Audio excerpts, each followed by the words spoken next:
दोस्तों साल 2022 का आज आखिरी दिन है, यानी 31 दिसंबर।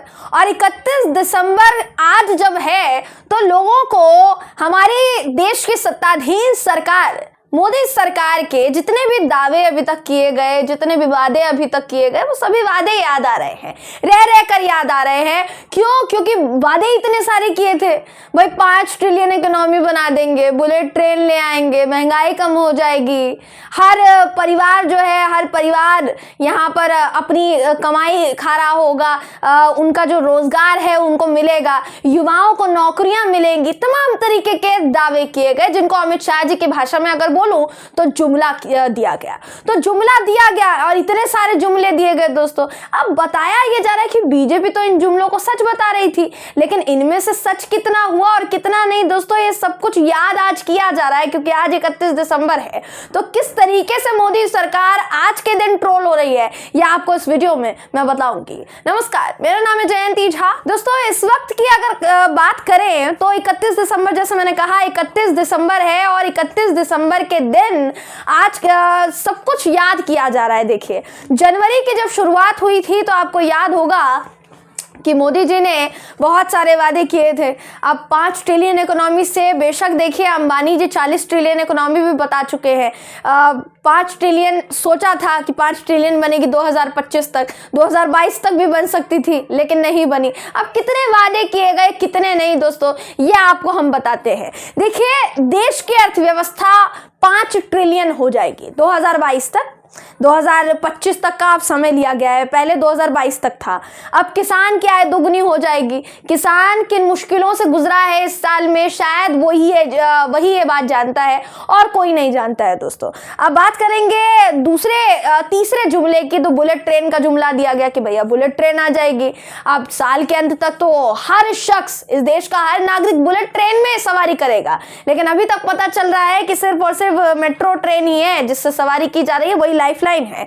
अब देखिए, हर भारतीय का अपना घर होगा, यह भी प्रधानमंत्री नरेंद्र मोदी ने कहा था, लेकिन कितना सच हुआ और कितना नहीं है तो आप देख ही सकते हैं दोस्तों। इन तमाम वादों से जुड़ी जो खबरें हैं दोस्तों, उसका एक स्क्रीनशॉट इस वक्त मैं आपकी स्क्रीन पर दिखा रही हूं। इस स्क्रीनशॉट में हर दावा, मोदी सरकार का हर दावा इस स्क्रीनशॉट में अंकित है, जहां आप देख सकते हैं कि किस किस तरीके के दावे, किस किस तरीके के वादे मोदी जी ने खुद कई बार मंच से किए हैं, लेकिन उनमें से कितने पूरे हुए हैं और कितने नहीं, इस बात का अंदाजा इसको देखकर लगाया जा सकता है। यह भी कहा गया कि 2022 तक एस्ट्रोनॉट जो है वो अंतरिक्ष में चले जाएंगे। बहुत सारे दावे किए गए। मैं कितनी चीजें देखिए आपको बताऊं, हर घर बिजली होगी, ये भी दावा किया गया, लेकिन अभी अगर आप जाकर ग्रामीण क्षेत्रों में देखेंगे तो वहां बिजली का नामो निशान भी नहीं है। शहरी क्षेत्रों की तो चलिए बात छोड़ दीजिए, ग्रामीण क्षेत्रों में जाकर देखिए कि वहां पर बिजली नहीं है, और शहरी क्षेत्रों में बिजली के नाम पर कितना पैसा वसूला जा रहा है, यह भी देखा जा सकता है दोस्तों। तो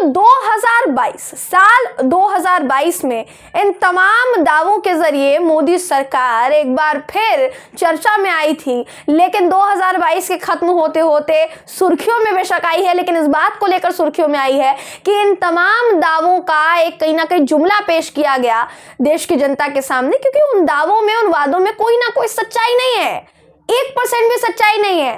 क्योंकि अभी आप देख सकते हैं कि इन तमाम योजनाओं में से कितनी योजनाएं सामने आई हैं और कितनी नहीं दोस्तों।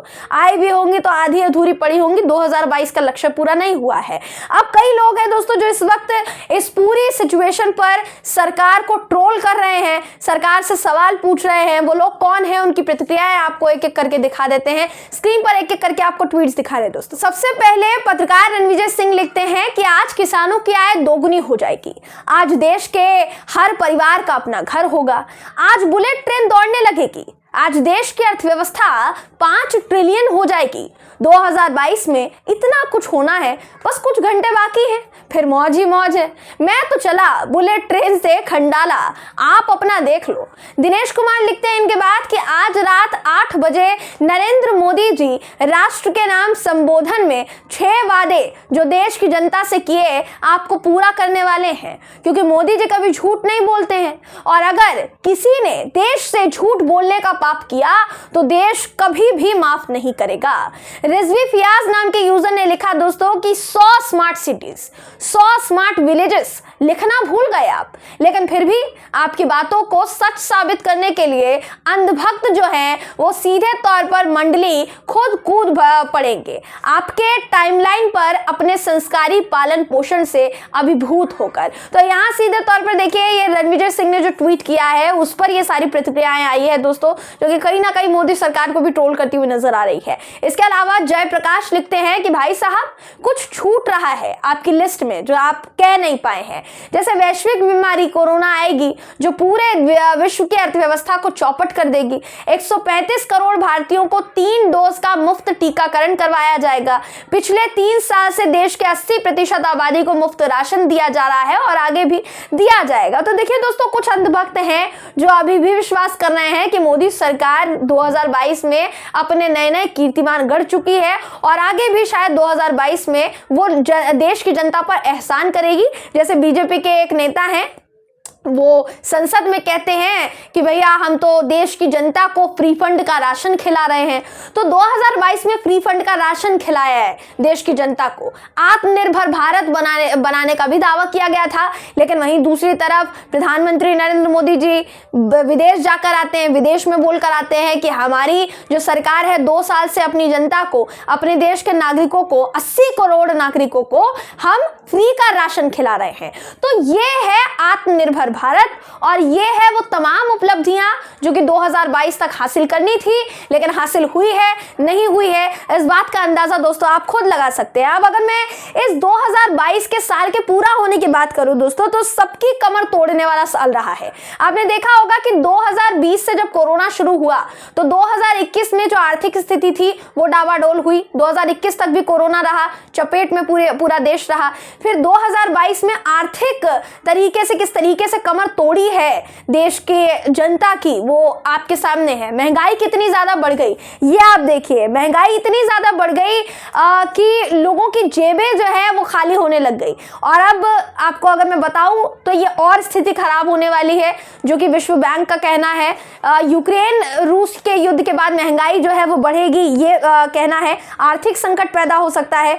विश्व बैंक के मुताबिक 2022 में 5.7% की बढ़त हो सकती थी, लेकिन हुआ ये कि अनुमान जो है ये गलत साबित हो गया और ये जो जीडीपी है सिर्फ 2.9% की रफ्तार पर बढ़त रह गई। दोस्तों जनवरी में महंगाई का आंकड़ा जो है वो रिजर्व बैंक की बर्दाश्त सीमा यानी 6% के पार हुआ। फिर सीधा नवंबर में सब ठीक हुआ जो काफी ज्यादा बड़ा लंबा पीरियड है। आप सोचिए जनवरी से लेकर नवंबर तक लोग कितनी ज्यादा परेशानियों से जूझ रहे थे। कंपनियों की जो बैलेंस शीट है वो किस तरीके से बढ़ रही है ये देखा जा सकता है, तो ये एक उपलब्धि है मोदी सरकार की।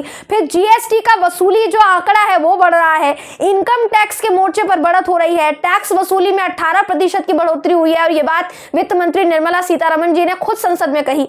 तो बेरोजगारी पर हल्ला गुल्ला, इस साल मिलेनियल्स देश छोड़कर भागे।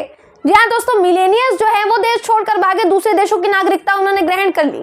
और अगर मैं 2014 से लेकर 2022 तक के आंकड़े पे बात करूं तो 12 लाख, जी हाँ दोस्तों 12 लाख लोग ऐसे हैं जो कि सीधे तौर पर भारत की नागरिकता छोड़कर कहाँ जा चुके हैं, या तो अमेरिका गए हैं, ऑस्ट्रेलिया गए हैं, कनाडा गए हैं या फिर यूके गए हैं। ये 4 जगह ऐसी है जहां लोगों ने नागरिकता हासिल की है, भारत के लोगों ने नागरिकता हासिल की है भारत को छोड़कर। और इन लोगों ने वहां की नागरिकता हासिल करने के लिए $10 लाख खर्च किए हैं। तो सोचिए कि यहाँ पर भी हमारी सरकार ने कितनी बड़ी उपलब्धि हासिल की है, खासकर प्रधानमंत्री नरेंद्र मोदी जी के नेतृत्व वाली सरकार ने दोस्तों। तो देखिए कोरोना महामारी दोबारा दस्तक दे सकती है 2023 में और ये सीधे तौर पर दर्शा रहा है कि कोरोना में अगर कोरोना महामारी जो है वो दस्तक दे सकती है तो सरकार की 2023 के लिए क्या तैयारियां हैं, क्योंकि आपको अच्छी तरीके से पता है कि 2023 में तमाम राज्यों में विधानसभा चुनाव भी होने वाले हैं दोस्तों।